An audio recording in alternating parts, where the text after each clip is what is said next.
Hey guys, today I'm going to be answering some more questions. As always, be sure to leave your questions for the next Q&A down in the comments of this video for a chance to be featured. What does an average cubing session look like for you? So, cubing sessions for me, the amount of time can really stretch from like a couple solves to something like huge averages. That just really depends on the day. As for what I do, usually during practice I'm either focusing on a certain part of my solve, like learning algorithms or practicing efficiency or recognition or something like that. Usually I just do a bunch of solves, and I always try to learn something from my practice sessions. I believe it's always great to try to get better while you're practicing instead of just doing random solves. And most days I actually do practice more than one event. Usually I always throw in 3x3, and then also I have been doing a lot of square one, which I find very enjoyable, and I'm also in the process of learning a lot of EP algs, and I have been improving a lot, so it's looking pretty good. Also, along with these events, I usually try to practice some longer events like 5x5. This is usually my go-to bigger cube, but I also do some 6x6 and 7x7 from time to time. With the release of the 356M, do you like the direction GAN is going with their mid-range cubes, where they are just flagships with less customization? Or do you think GAN's mid-range cubes should have different designs, with a bit worse performance but slightly different feels while still being customizable? So honestly, I think the real big selling point with GAN's super high-end cubes is the customization, so I see why they would release slightly cheaper cubes with just less customization options. I think what they're doing makes sense. Obviously, there are a lot of different things that they could have done. Personally, I don't know if really anyone would agree with this, but I do kind of feel like they're releasing too many cubes. I don't know, it just seems like a lot to keep track of, and there's not really a huge performance difference among them. You do you, GAN. Obviously, people are still buying their cubes because they do perform really well.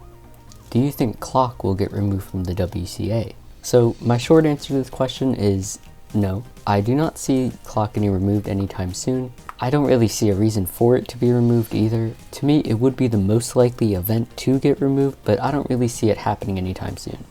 What is your goal to get by the end of this year on 3x3? So at the beginning of this year, I actually kind of set goals for myself for the end of the year. I believe I wanted to be sub 9, which I do think might be possible. There's still a lot of time left. And for single, I think my goal was sub 5.5, which I actually already did, so why don't we just go for sub 5? I don't know if that's really gonna happen, but that would be pretty cool. What do you average on megmates? So I actually don't really practice megmates too much, so I'm pretty inconsistent. I've actually gotten, I believe, overall PB single in competition, which was a 104, I think. So I do think I could be better, but I probably average around, let's go with around 120, but it really fluctuates. Do you have any pets? No, I do not.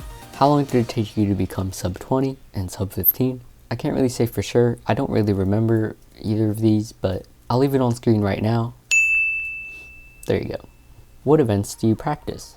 I guess I already kind of answered this earlier in the video, mainly 3x3, but also square one, and basically all the n by n's, but 5x5 is one of my top ones. So also 6, 7, and 4x4. Not really 2x2 though, that's kind of eh. And I have been trying to get better at blind, but I haven't really stayed committed to that yet, so we'll see. How fast do you think you can get? So I think this is a really interesting question.